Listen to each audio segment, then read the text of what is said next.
Hello, I'm Calvin Morris and I'm here to review Doctor Who Kill the Moon.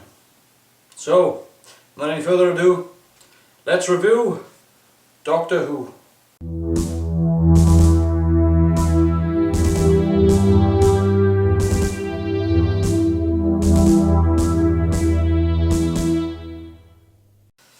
So, where to begin? Well, the episode starts in the pre-title sequence, which is a fairly intense scene with Clara facing the camera. And before we get started, this isn't spoiler free, this is quite spoiler intense in fact. So if you're expecting a spoiler free review, you might want to not watch this. So the episode starts with Clara face first into the camera, and it's in a fairly intense scene, and the Doctor's nowhere to be found, and then it cuts to the title sequence.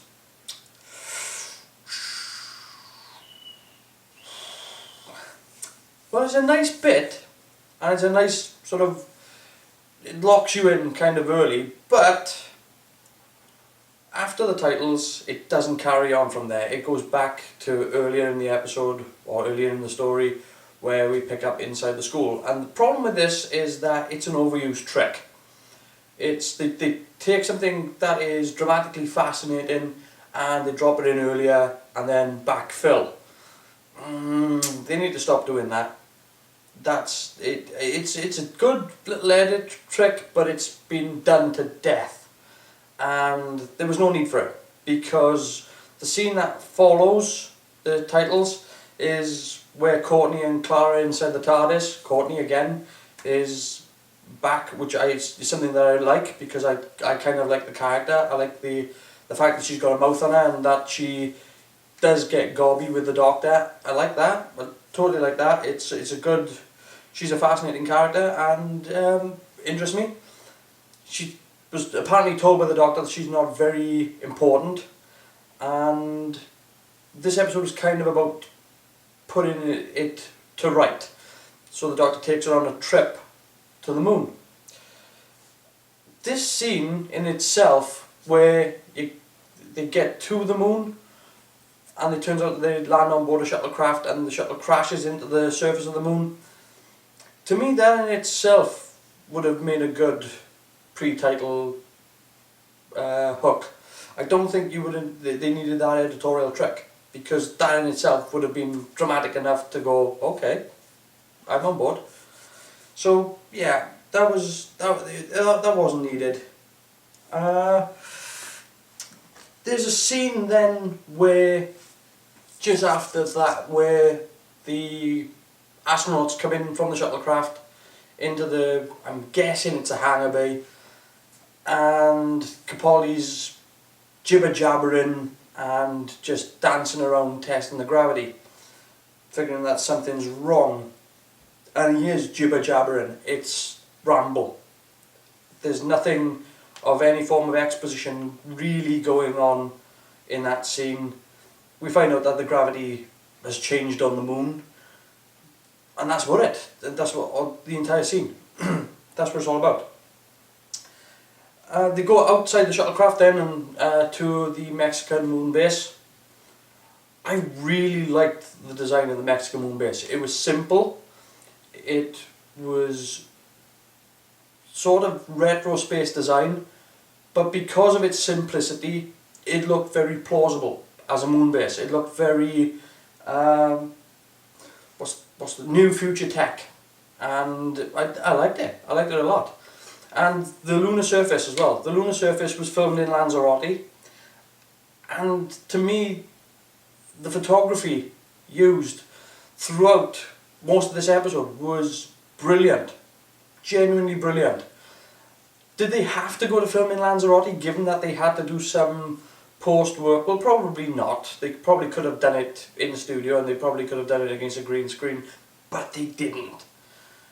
And what was good about it was, again, the photography was just spectacular, because there have been other episodes where they filmed away, and usually there's a lot of actors chewing the scene and you can't really see the scenery behind. But in this, most of it was played out. If you watch the episode, you'll notice that most of it was played out in wide shots or mid shots, and there's very few close-ups. Normally you can get 3 or 4 people into the scenery and you've still got room to see all the stuff going on behind, which was stunning, and it really was. I mean, it was nice. There was a lot of free camera work done. There was a lot of steady cam shots, and that was really good. I mean, I really liked it. To see all the stuff being played, it gave people room to play. They didn't have to sort of obey these, you have to hit these marks on the floor, and you have to hit this point and this point and this point. It looked like there was room for people to play because the cameras were giving them a broader surface. So that was very, very good. I liked that a lot. Then you've got the scene back inside the moon base where Courtney started floating after they were being attacked by a space bug. Now, they sort of explained this as there was a shift in mass and therefore a shift in gravity. This thing is huge. Okay? I don't think it's possible for there to be a localized shift in gravity that is that specific. If everybody else had started floating outside the room as well, and other things had started moving and floating around, then I can understand it. But given that she was the only thing in the room that started floating, and she was the only thing on the base that started floating, there is a weak explanation. It was weak. They were just trying to put a moment in there. This was a 10-pole dramatic bit that they were putting in, a danger bit then. They were giving you a lot of exposition as to what was going on, and they needed a bit of action, so they threw this in as a bit of drama, and then they made her float for some unknown reason, and it was a little bit silly. In fact, it was a lot silly. In fact, it was stupid. It was just stupid. I'll leave it at that. Courtney being scared. Courtney being scared and wanting to go home and wanting to go back to the TARDIS. Liked it. Liked it. She's a young girl. She's away from home. She's in a situation that is technically terrifying. Yeah. I want to go home. I want to go back to the TARDIS. I want to get out of here. I don't want to be here. Damn straight. It's nice that a companion has finally turned on and gone, nah, this isn't for me. I don't want to do this. And, I like that. I like that a lot. Then you've got the scene then, later on, the Doctor is investigating as to what's going on with the moon, and he's got his yo-yo out and he's messing about and he's discovering new things in amniotic fluid on the moon, and he gets back inside and he tells them what's going on because he's done a scan and it turns out the moon's an egg. I give up.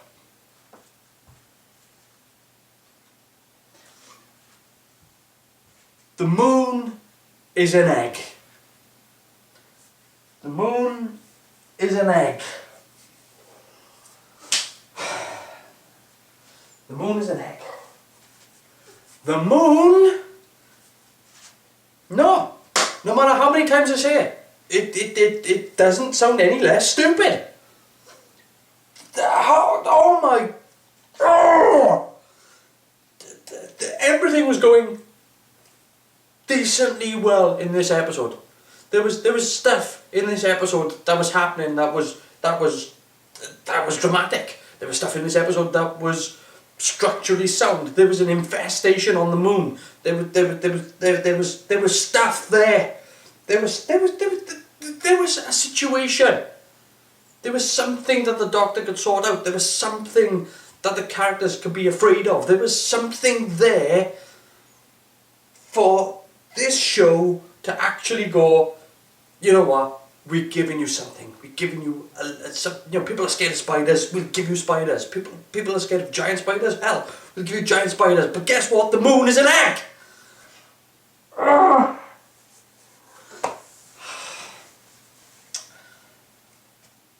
When you think this show, when you think shrinking somebody down and sticking them inside a Dalek isn't stupid enough, When you think firing a gold arrow into an engine instead of breaking it to actually give it more power isn't the most ridiculous thing you've ever heard, they make the moon an egg. Bear in mind that the Doctor has been to the moon several times. Not once, not twice, several times. And only now he's discovered it's an egg. It's never been mentioned before, doubt it'll ever be mentioned since. They'll probably, actually that's not true, they'll probably come back to that in future episodes, unfortunately. Had it been an alien planet, had it been an alien moon, probably not a problem, but you know, people have been to the moon. You know, they seem to have skipped over that. You know, people have taken soil samples from the moon, you know, moon rock and stuff, and it's been analysed, and you know, it's rock. It's not eggshell. I'm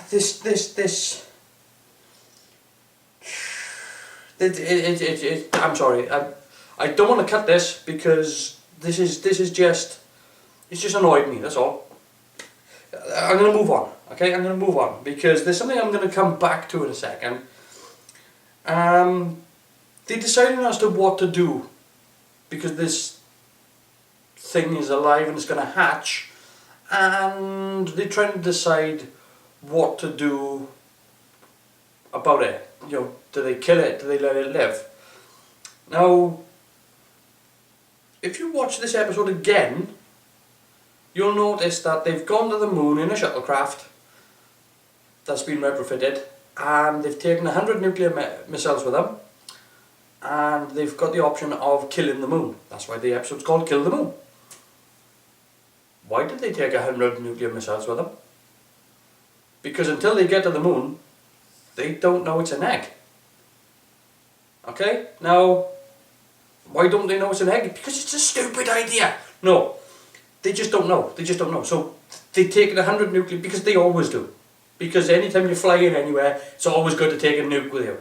And if you're going to go to the moon, you need more than one, so you may as well take 100.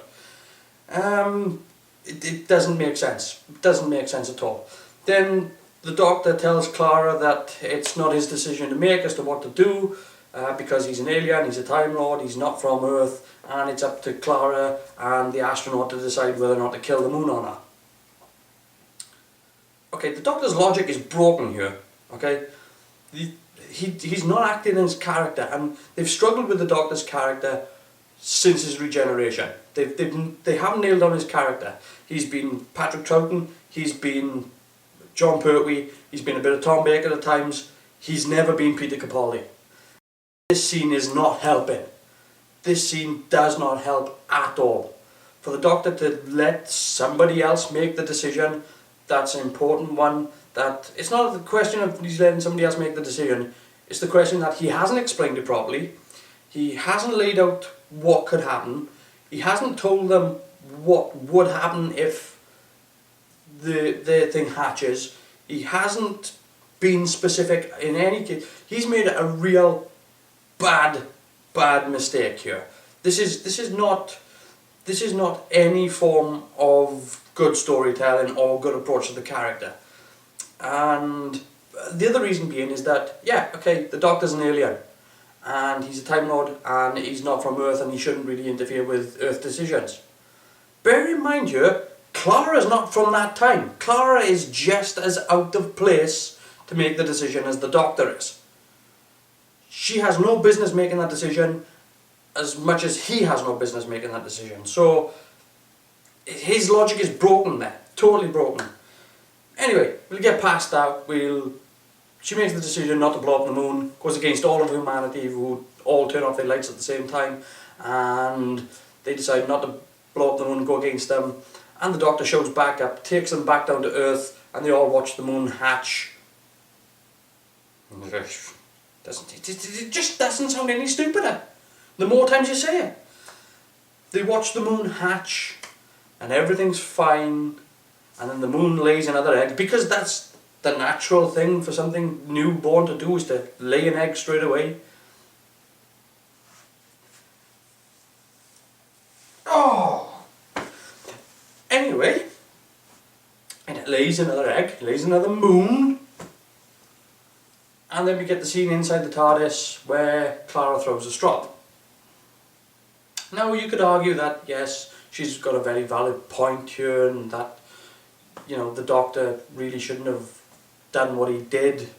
It's true, this episode, if I had to say what this episode was about, it was about the Doctor making a colossal cock-up. And they picked a good one to have the Doctor make a colossal cock-up in, because the episode itself was a colossal cock-up. Don't get me wrong, for the most part this episode looked good, it was photographed well, the effects were good, the drama was good, and it fell apart like an egg. It fell apart like an egg. And what's happening here is that they're putting back the pieces, and what they've got here now is a pile of eggshell. And that's pretty much the description of the episode. The scene with Clara, and to Jenna Coleman's credit, she is giving it pedal to the metal in this scene. She is just nailing it. Peter Capaldi is being as dramatic as he can be. She's being as dramatic as she can be. But it's ridiculous. The argument is ridiculous. And given that the Doctor has saved the planet so many times, don't you think he deserves that she cuts him some slack? You know? And okay, this Doctor is, the way to describe this Doctor at this moment isn't an angry Doctor, isn't a confused Doctor, it's not a weird behaving Doctor. It's a tosspot. This Doctor is the tosspot at this moment in time. And, you know, she should have cut him some slack. He shouldn't have made the mistake that he made. And this is going to be what separates Clara from the TARDIS. I don't buy it. This was not good. You know, this episode was sort of how the series is going. You know, started off well, went downhill a bit, tent-poled for one episode, and then went back downhill again, and what we end up with is a mess. This isn't good for the series. This is not looking good. They need to sort of do something very, very... They need to change something in this series rapidly. They need to start revising what they have done, because this is not looking good. And I love Doctor Who, okay? I've got over 500 episodes of Doctor Who on DVD. I have got every episode that I can possibly afford at this moment in time, from Unearthly Child right the way up to Matt Smith's final episode. And I'm telling you straight, as a true Whovian, what we are seeing in this series is not good. How was the episode overall? Overall, the episode wasn't bad, but these stupid, ridiculous things... Here's how bad this episode was, okay? This episode was really dramatic, really... This was like starting to watch The Fugitive with Harrison Ford, okay? Decent film. And, you know, so it had all that drama in, and then it turns out that Walt Disney is alive in cryostasis, and his buttocks are being used to power the planet's rotation. That's how stupid this episode is. The core idea of this episode, that's how stupid it is. And, you know, I could see that being an episode of Doctor Who now. I could actually see an episode about Walt Disney's buttocks powering the rotation of the planet. Oh. For the most part, this episode's an 8 out of 10. For that one moment, and for what leads to the end of the episode, dive bombs downhill, and it's a 3 out of 10. That's my review of Doctor Who, I'm afraid.